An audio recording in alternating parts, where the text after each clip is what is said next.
The government is closing a women's prison in northeast New Mexico and moving the prisoners and staff somewhere else. Inside Mexico's women's prisons, there are many tough problems, like having too many people in small cells and corruption. These places hold stories that most people don't know about. Imagine the first light of the day coming through the prison windows, and the prison comes to life. In many of Mexico's women's prisons, inmates wake up to sirens or guards shouting to start the day. They have roll calls to make sure everyone is there. Guards walk around to make sure they see every face and hear every name. 42, 43, 44. After that, they get breakfast, which is not great. It's usually just beans, rice, tortillas, and sometimes a little bit of vegetables or meat. The food is not very good, and they don't get enough. It's not like what people have outside. After breakfast, they get a short time for personal hygiene, but it's not easy. The showers are cold, there's not much clean water, and they don't have privacy. Inmates have to rush because they only have a few minutes. They have to bring soap, toothpaste, and other things themselves, or buy them at high prices from the prison store. Most of the day is filled with work and chores. Some prisons have workshops where inmates can learn skills like sewing or baking. They make things in these workshops and sometimes they sell them outside, which helps them make a little money. For many, this work gives them a sense of purpose and helps pass the time. In between work, they find some free time. Some prisons have open areas where they can talk, exercise, or enjoy the sun for a bit. They talk about their lives outside or the legal problems they're dealing with. It's a complex web of relationships, some real friendships and others just for survival. Communication with the outside world is limited. They can make phone calls or have supervised visits, which are the highlights of their week. Families often travel a long way to visit and bring food, clothes and news from home. These visits are full of emotions, joy, hope and sadness. Families often travel a long way to visit their loved ones in prison. They bring homemade food, clothes and updates from the outside world. These visits are a mix of happiness, hope and a deep sadness. As the day turns into evening, the busy atmosphere gradually calms down. Dinner, like breakfast, is a simple affair. By this time, the inmates are tired from their day's work. In the evening, they might have some free time for recreational activities like watching TV, reading or joining a group prayer or meditation session. As night falls, there's another head count and roll call. 57, 58, 59, 60, 61, 62, 63, 64, 60. And everyone goes back to their cells. Nighttime in prison is a time for quiet conversations, tears, and deep thinking. The dim light from occasional bulbs creates long shadows on the walls. The only sounds breaking the silence are occasional coughs, the footsteps of guards, or the distant sound of a radio. For many inmates, sleep is both an escape and a challenge. The hard beds, background noise, and the weight of their situation make it hard to rest. But in sleep, they can briefly forget about being in prison and dream about the outside world and the life they once knew. Inside Mexico's women's prisons, overcrowding is a big problem. Cells built for 5 people now hold 10 or more. This leads to many issues. Inmates often have to take turns sleeping because there's not enough space.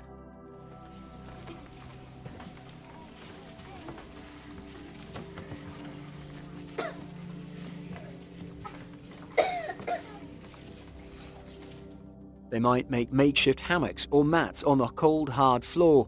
Even simple tasks like changing clothes or finding a private moment become difficult. The air in these crowded cells becomes stuffy, especially in warm weather, because there's not enough ventilation. Sanitation is a problem too. There are too few toilets and washing facilities for the number of inmates, leading to long lines and overuse. In some cases, inmates have to use buckets in their cells at night, which raises the risk of disease. Trash collection is infrequent, making it easier for diseases to spread. Clean water is essential for drinking, cooking and hygiene, but it's often in short supply. Many prisons have old or inadequate plumbing systems that can't meet the needs of the growing inmate population. This situation gets worse during droughts or when infrastructure breaks down. Inmates sometimes have to ration their water, using it sparingly for drinking and often skipping basic hygiene practices. Overcrowding in prisons causes various problems. For example, prisons with kitchens often can't handle the growing number of inmates, leading to food shortages and malnutrition. Also, common areas like courtyards or shared rooms are always full, making them less useful for their intended purposes. Overcrowding has a psychological impact too. Being constantly close to others with no privacy can make stress, anxiety and claustrophobia worse. Personal conflicts are harder to avoid and can escalate quickly because there's no space to cool down. Moreover, many of these prisons are old and falling apart. Some were built in the early to mid-20th century, and they have issues like crumbling walls, leaky roofs, and faulty electrical systems. Trying to fix or renovate them is often hindered by a lack of money or bureaucratic problems. Inside Mexico's women's prisons, a unique society emerges. The challenges of prison life, combined with the diverse backgrounds of the inmates, create a place where alliances, rivalries and hierarchies are not just common, but necessary for survival. Crime inside these prisons is often an extension of criminal networks outside. In some cases, inmates continue running their criminal activities from inside, using smuggled phones or messages from visitors. This connection to the outside world gives them a lot of power within the prison hierarchy.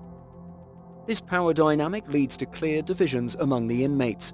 Those with outside connections, financial resources, or a strong reputation from their life before prison often rise to positions of influence. Below them are those who align with or serve these dominant figures in exchange for protection or benefits. At the bottom are the most vulnerable inmates, like newcomers or those imprisoned for lesser non-violent crimes. They often face extortion, threats, and sometimes violence. Violence can erupt over small issues, from disputes over resources like water or food to personal conflicts stemming from old rivalries or new disagreements. While not every inmate experiences physical violence, the constant threat and witnessing acts of aggression harm mental well-being. Prison authorities sometimes unintentionally contribute to violence. Measures like solitary confinement or putting rival gang members in the same cell can escalate tensions. The limited number of guards compared to the large inmate population means they can't always intervene quickly or effectively, allowing conflicts to escalate. In this environment, alliances are crucial. They provide protection, access to resources, and a sense of community in an otherwise isolating setting. These alliances can form based on shared backgrounds, mutual interests, or the need for survival. Emotional and intimate relationships also become significant in prison life. In a space without family connections or normal societal structures, new relationships offer emotional support, companionship, and sometimes even romance. These relationships, while comforting, can also lead to conflict, especially if they challenge established hierarchies or cross-gang affiliations. Trade and barter are common in prison, with inmates exchanging everything from food to services like haircuts or letter writing. This internal economy can empower inmates by giving them some control over their environment, but it can also lead to disputes and power struggles. The healthcare system in many of Mexico's women's prisons is in bad shape. Inmates often face neglect, lack of funding, and inadequate care. This results in delayed treatments, limited access to necessary medicines, and sometimes a complete disregard for their well-being. In overcrowded and unsanitary conditions, diseases spread quickly among the inmate population. These diseases can range from skin infections to respiratory ailments, and the prisons often lack the resources to handle outbreaks properly. Medical staff and essential medicines are in short supply, turning treatable conditions into prolonged illnesses. In addition to immediate health threats, there's a challenge in addressing chronic conditions. Inmates with diseases like diabetes, hypertension or asthma struggle to get consistent treatment due to irregular medication supply and infrequent checkups. Its neglect can lead to severe health complications and, tragically, even death. Reproductive and gynecological care, crucial for women's facilities, also face significant neglect. Female inmates encounter challenges like irregular menstrual cycles due to stress or more severe conditions like fibroids or infections. The prison lacks specialized care to address these issues. Pregnant inmates in particular face daunting challenges with minimal prenatal care and childbirth often happening in less than ideal conditions. Postnatal care, crucial for both the mother and the newborn, is also lacking, leading to increased risks.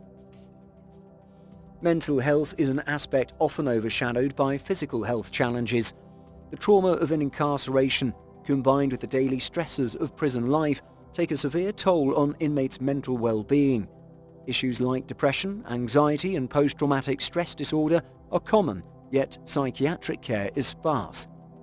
Counseling services, therapeutic interventions, and even basic awareness about mental health are often missing. As a result, many inmates suffer in silence, with their mental health conditions going undiagnosed and untreated. Substance abuse is another health challenge. Drugs, though contraband, find their way into prisons, and inmates struggling with addiction face dual challenges: the health implications of their addiction and punitive measures if caught.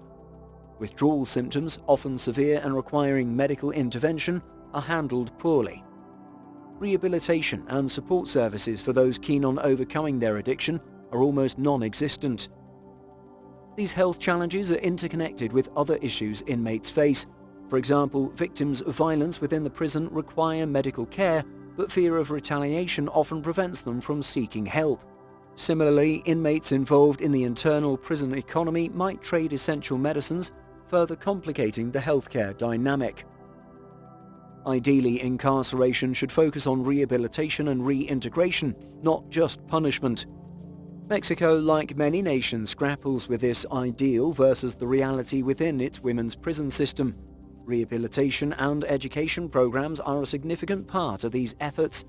They include literacy classes, advanced courses, and vocational training, providing inmates with skills and hope for a better future. Psychological and behavioral therapy sessions address various issues, from past traumas contributing to criminal behavior to coping strategies for prison life. Substance abuse rehabilitation programs help inmates overcome addiction.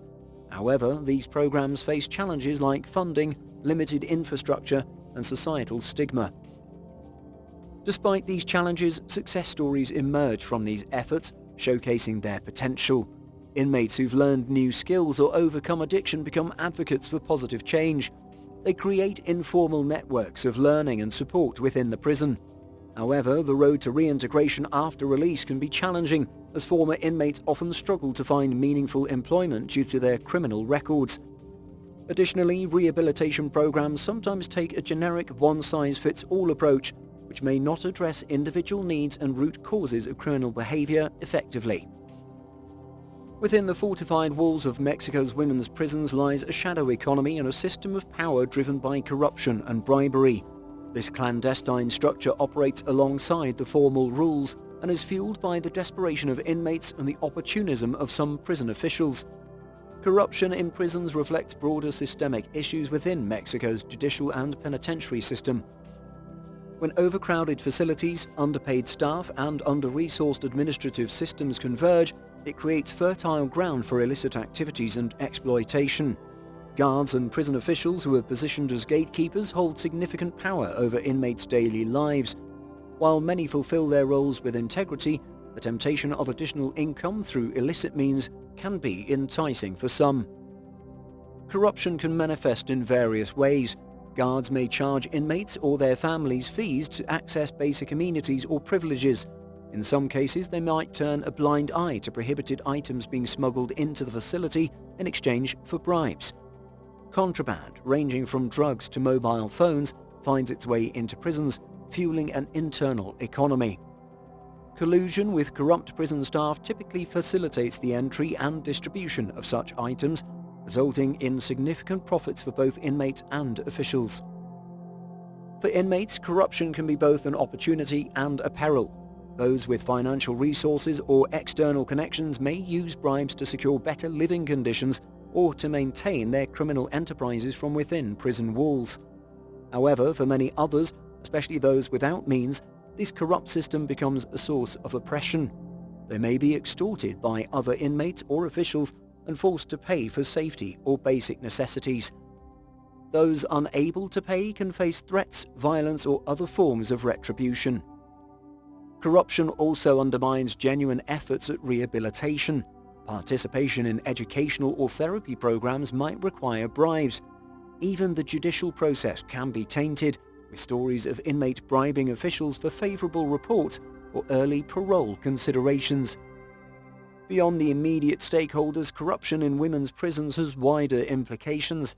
Families of inmates often bear the brunt, having to gather funds to ensure the safety and well-being of their incarcerated loved ones. The integrity of the judicial system comes into question, eroding public trust.